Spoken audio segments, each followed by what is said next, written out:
Je suis ravie d'être ici pour partager autour de notre expérience et qui rentre dans le thème de la journée. Donc, comme tu le disais tout à l'heure, stop au clonage, comment recruter des collaborateurs performants et engagés. Aujourd'hui, je vais vous parler des techniques que nous avons mis en place au sein du BHV pour essayer de trouver tout simplement des personnes qui nous ressemblent.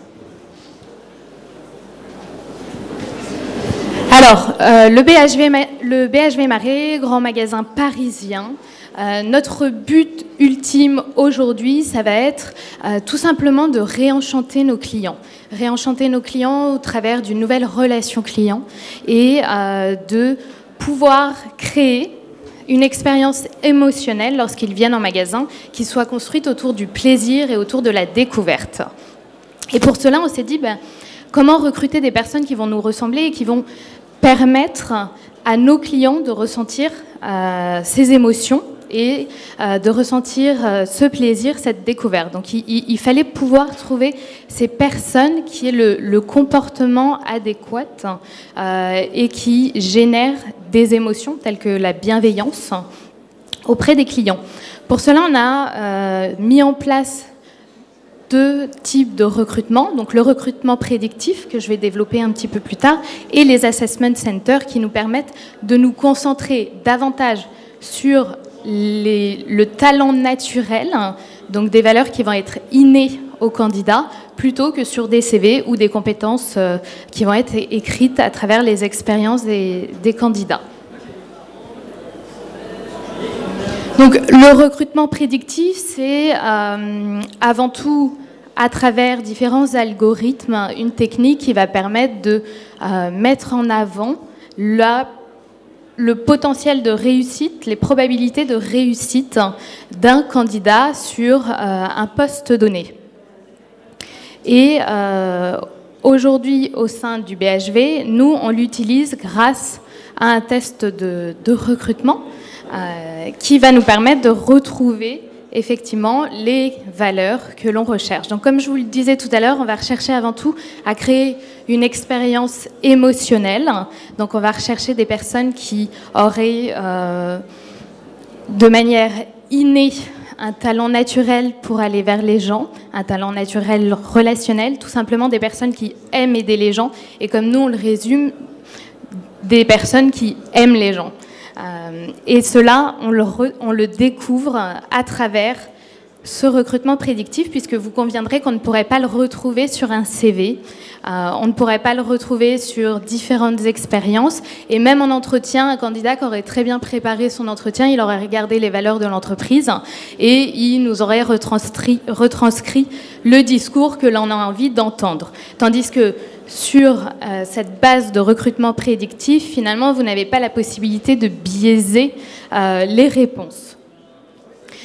On a, en moyenne, sur 2016, reçu 18 000 candidatures pour le BHV.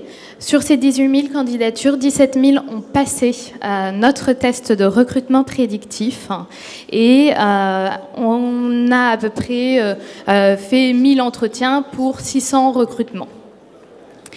Aujourd'hui, passer de cette méthode a été un réel gain de temps, dont je reviendrai tout à l'heure, et également un facteur d'efficacité en termes de recrutement.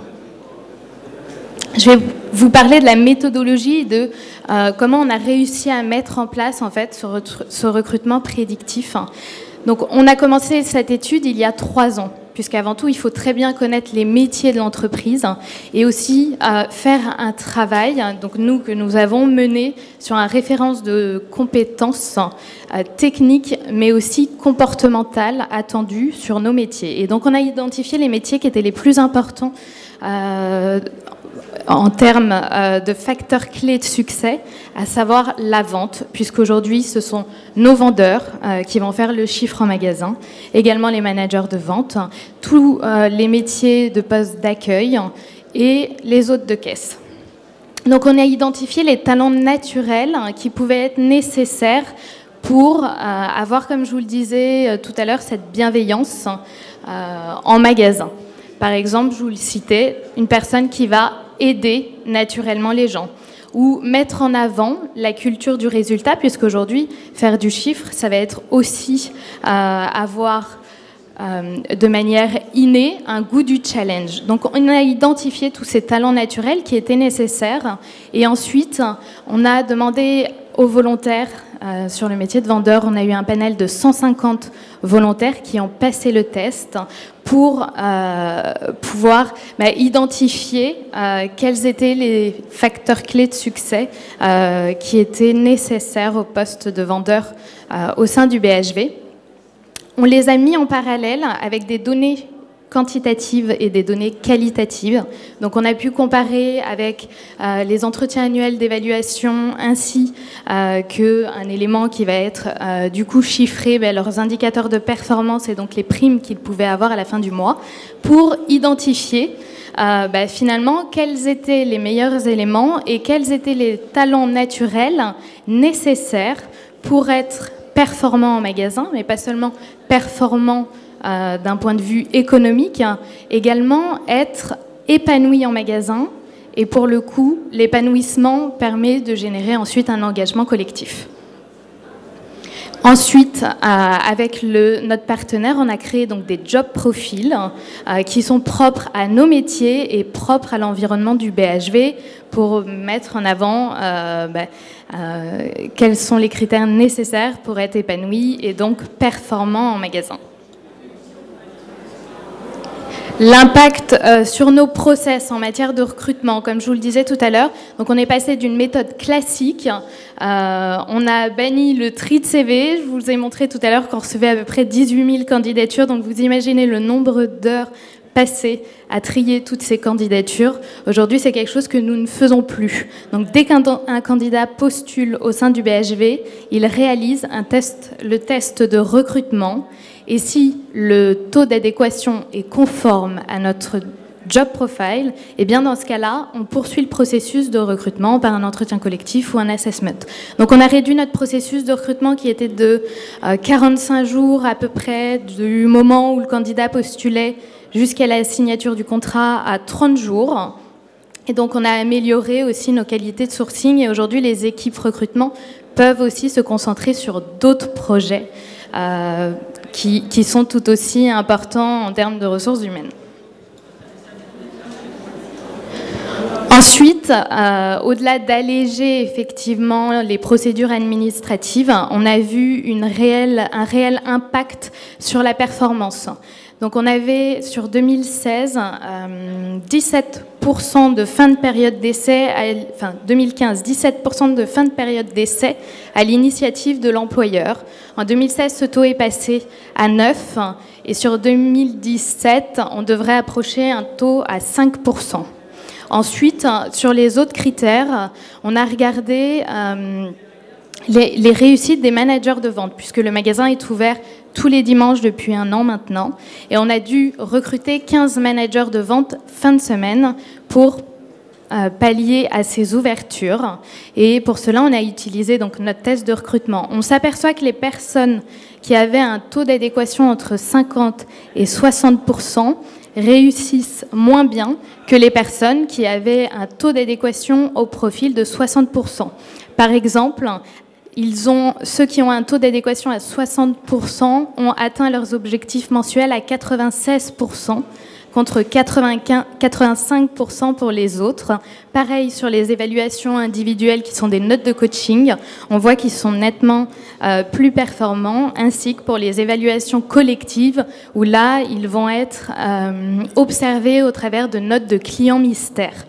Donc on voit de réelles performances et une réelle efficacité que d'utiliser le recrutement prédictif.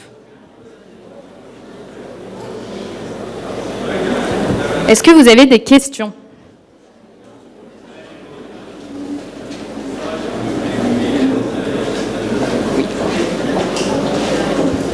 Merci.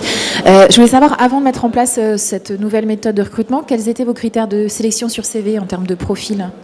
Finalement, c'était un petit peu des méthodes traditionnelles et comme on parlait tout à l'heure de clonage, on regardait le pédigré de la personne, on regardait ses études, on regardait si elle avait déjà fait de la vente et combien d'années d'expérience elle avait dans ce domaine-là, ou alors pour des postes de manager, quels étaient les stages, quelles étaient les écoles. Alors que là, cette méthode en fait nous permet d'ouvrir le champ des possibles.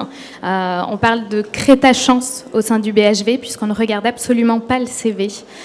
Donc il n'y a plus de discrimination, ni sur CV, ni à l'embauche. On convoque directement en entretien à partir du moment où il y a le taux d'adéquation. D'accord. Il y avait un critère en termes d'études, de niveau d'études? Sur les postes de manager, oui. Et sur les autres, non? Il n'y avait pas de critère Pas sur un poste de vendeur, non. D'accord. Vous avez des questions au fond, ouais. Il y a quelqu'un au milieu, je crois aussi tout à l'heure. Bon. Vous dites que l'objectif c'est d'arrêter le clonage, mais finalement dans le discours vous dites vous dites que l'objectif c'est de stopper le clonage, mais finalement dans le discours vous dites que finalement vous recrutez des gens qui vous ressemblent. Est-ce qu'il n'y a pas là une contradiction? Alors, on va recruter des gens qui nous ressemblent dans le sens où ils vont réussir à s'épanouir au sein de notre grand magasin et par notre culture d'entreprise et par l'environnement qui finalement ne correspond pas à tout le monde. Après, le recrutement prédictif permet de mettre en avant la personnalité et donc chaque individu a une personnalité unique et c'est en cela qu'il n'y a plus de clonage, contrairement au recrutement traditionnel où on va regarder, comme on le disait tout à l'heure, le pédigré de la personne. Après, bien évidemment, ça permet de mettre en avant, puisque nous, on a créé des job profiles propres au BHV, ça permet de mettre en avant les personnes qui seraient épanouies au sein de notre entreprise. Et c'est potentiellement pas le cas pour tout le monde. Est-ce que du coup, vous avez le BHV élargi en termes d'origine et de provenance d'école des personnes recrutées? Bien sûr. On aperçoit après. Bien sûr, puisque, encore une fois, on ne regarde pas les CV, donc peu importe l'origine de la candidature. Aujourd'hui, on travaille, tout à l'heure, notre intervenant nous parlait de Pôle emploi. Moi, je travaille aujourd'hui avec les missions locales, je travaille avec les mairies, je travaille avec la garantie jeune, qui a été créée l'année dernière, je travaille avec différentes écoles. Et de toute façon, on va regarder avant tout le potentiel de la personne et absolument pas sa candidature. Finalement, le CV, pour nous, ne devient qu'un document administratif qui sera joint au dossier d'embauche, mais que ce soit lors de la candidature ou lors de l'entretien, on ne demande pas le CV. D'accord. Est-ce qu'il y a d'autres questions dans la salle? Oui, ici et après derrière. Alors il y a un micro qui arrive, parce que comme c'est filmé, on vous entend bien. Voilà, merci. Et Julia d'abord. Bonjour, c'est un test en ligne et il dure combien de temps pour le candidat? Alors, c'est un test qui se découpe en 3 parties. Donc, il y aura la partie personnalité, une autre partie sur les motivations de la personne, donc à quel driver il va répondre, et une partie sur des connaissances sur le brain, donc vraiment les capacités. En moyenne, ça dure entre 40 à 45 minutes pour le passer. Effectivement, c'est un test qui est en ligne.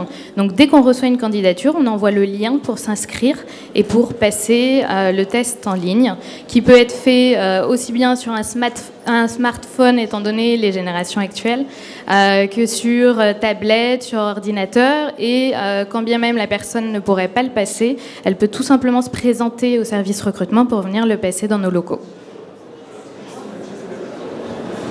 Bonjour. Combien de temps pour mettre en place ce recrutement prédictif, de passer de l'ancienne méthode à la nouvelle? On a mis à peu près 3 ans. 3 ans parce qu'il a fallu effectivement vraiment identifier les métiers, les comportements nécessaires à chaque métier. On a mis 6 mois à peu près à avoir une immersion en fait dans le magasin pour identifier aussi avec les managers quels seraient les talents naturels nécessaires. En fait, c'est plus qu'un projet RH, ça devient un projet d'entreprise. Donc, il faut être porté par tous les managers, par tous les services, même par le comité de direction pour que ce projet prenne sens. Et du coup, là, je dirais que depuis 18 mois, on est en phase de pleine puissance sur l'utilisation du recrutement prédictif. Okay, alors moi j'avais une autre question. Que fait-on des collaborateurs qui sont moins performants? Puisque ce test permet d'identifier les critères de succès chez les plus performants. Mais les autres, parce qu'ils sont soumis au même test. Hein. Oui, tout le monde passe effectivement le même test. Comment on les amène à se rapprocher en termes de performance de celles et ceux qui, justement, performent? D'accord. Alors, du coup, là, tout à l'heure, je vous parlais des job profils qui sont faits pour et par le BHV sur les métiers qui sont aujourd'hui clés, mais il existe dans la base, finalement, d'autres métiers du marché qui vont permettre de comparer, en fait, sur quel métier ou quel secteur d'activité la personne se sentirait plus à l'aise. En fait, le but est vraiment de mettre en avant quelles seraient les situations pour qu'elles soient le plus épanouies et donc performantes. Donc même les personnes qui vont passer le test de recrutement et qui n'auront pas le taux d'adéquation pour intégrer le BHV, elles ont immédiatement un rapport qui leur est donné avec le secteur qui leur correspondrait le mieux ainsi que les métiers qui pourraient leur correspondre le mieux. Donc l'idée, c'est d'avoir une approche humaine en expliquant que la candidature est juste pas adaptée à ce métier et comment orienter soit sur un autre métier, soit sur un autre secteur. D'ailleurs, c'est un outil que nous utilisons maintenant aussi en termes de mobilité. C'est ça. Les collaborateurs en interne. Ne sont pas les plus performants, mais qui ont servi comme d'étalonnage plus performant dans le test. Qu'en fait-on après le test? Quand on s'est aperçu que finalement, ils n'ont pas les critères pour performer, est-ce qu'on les recase, entre guillemets, on leur propose une autre perspective d'évolution? Oui, bien sûr. C'est vrai qu'au BHV, on a une politique humaine qui est très importante et une politique de mobilité qui est très forte. Donc, grâce à ce test de recrutement, on voit sur quel métier la personne serait le plus à l'aise. Et du coup, avec le suivi des entretiens annuels d'évaluation, ainsi que l'entretien professionnel et le test de recrutement, on met en place des passerelles pour atteindre un autre métier où la personne serait plus à l'aise. Est-ce qu'il y a une dernière question, peut-être? Oui, devant. Juste on attend le micro, ça arrive. Vous avez travaillé avec quel éditeur pour le test? Moi, je travaille avec Assess First. D'accord. Okay. Et donc, vous l'utilisez en mobilité aussi? Oui. C'est le même test? Exactement. Pour toutes les populations ou essentiellement pour la vente et le management? Toutes les populations. Donc, que ce soit un cadre supérieur ou un vendeur, tous les candidats passent le test. Et en interne également. Qu'ils le repassent éventuellement en interne? Alors, s'ils l'ont déjà passé, ils ne le repassent pas, mais s'ils veulent accéder à une mobilité, oui, ils le repassent. Alors, moi, j'avais une dernière question, et on va clôturer parce qu'il y a la pause aussi qui nous attend. Il y a un impact sur le turnover, sur l'efficacité des collaborateurs, forcément. Est-ce qu'en termes de chiffre d'affaires, on a pu, ou c'est trop tôt, tracer ou identifier l'impact, puisque ce sont des vendeurs, sur le chiffre d'affaires? Oui, justement, on s'aperçoit, comme pour les managers, finalement, avec les chiffres que j'avais affichés tout à l'heure, qu'ils auront de meilleures performances dans le magasin et donc dans les chiffres. Malheureusement, ça, on ne peut pas le mesurer, tout simplement parce qu'il y a d'autres facteurs à prendre en compte dans le chiffre d'affaires, mais ça fait partie des éléments effectivement clés que nous continuons pour le magasin. D'accord. C'est bon pour vous? Une dernière question ou non? Ah, une question de Mohamed au fond. Voilà, ça sera la dernière question et après, on va profiter de la pause. Merci. Petite question, on sait tous que les tests donnent vraisemblablement un instantané de la personnalité d'une personne. Là, aujourd'hui, si je résume bien, c'est la personnalité d'une personne à l'instant T, donc dans les conditions du test qu'on va évaluer et qui vont ensuite déterminer si elle est, j'allais dire, faite pour le poste ou pas. C'est bien ça? Oui. Est-ce qu'on n'a pas un risque, du coup, au final, de voir les personnes changent, j'ai envie de dire, et de voir donc une mise en posture, enfin une posture du candidat sur le test qui n'est en inadéquation avec le poste, parce qu'un poste, ça change. Je veux dire, d'ici 3 ans, le poste de commercial change, déjà le poste de recruteur change, ce genre de choses. Est-ce qu'il n'y a pas un petit risque? Et puis, si ce risque, vous l'avez évalué, comment vous l'avez pu le traiter? Alors oui, il y a toujours un risque, mais j'ai envie de dire il y a toujours un risque de toute manière dans le recrutement, parce que quand on recrute avec un test de recrutement prédictif ou à un instant T avec une méthode traditionnelle et un entretien, la personne elle peut très bien changer et adapter son comportement. Et du coup, oui, ça peut évoluer, oui, la personnalité évolue. Néanmoins, ce test va mettre en avant les qualités qui sont innées à la personne. Ce sont vraiment ses talents naturels et donc pas les compétences qu'il a développées pour le coup. Parce que aimer les gens et être bienveillant, ça s'apprend pas. Alors que des techniques de vente, finalement, ça s'apprend. Pour le coup, justement, c'est quelque chose... dernière remarque et après j'arrête. Il y a deux choses. Je pense qu'il y a une confusion entre... ce qu'on recrute, c'est déjà des gens compétents. Je veux dire, légalement, en France, on n'a pas le droit de dire qu'on recrute quelqu'un sur 2 lignées. C'est illégal. On recrute quelqu'un qui est compétent. Et on recrute sur des compétences et on recrute sur de l'objectif. Du coup, deuxième question, si au final, le risque existe en entretien, et j'imagine l'entretien structuré, quelle est la valeur ajoutée d'un test si les deux risquent? Enfin, si dans les deux, il y a les risques. L'avantage d'un test, comme dans tous les processus de recrutement, justement, c'est de limiter le risque. Mohamed, je ne sais pas si tu étais là au début, mais il y a un assessment center aussi, juste après. Hein. C'est test plus assessment center. Donc, oui, il y a une adaptation donc, au poste. Donc, il y a une vraie mise en situation aussi. Donc, oui. C'est pas uniquement la situation du test à l'instant T. Voilà. C'est très très complet comme approche. Ah oui, justement, c'est prendre les choses quand on teste, on essaie d'isoler les différents éléments qu'on teste. Est-ce qu'on teste le test plus l'assessment center, entretien plus assessment center, ou est-ce qu'on teste les choses de manière individuelle pour ensuite avoir des résultats? Après, je pense, c'est mon avis, ça fait 3 ans.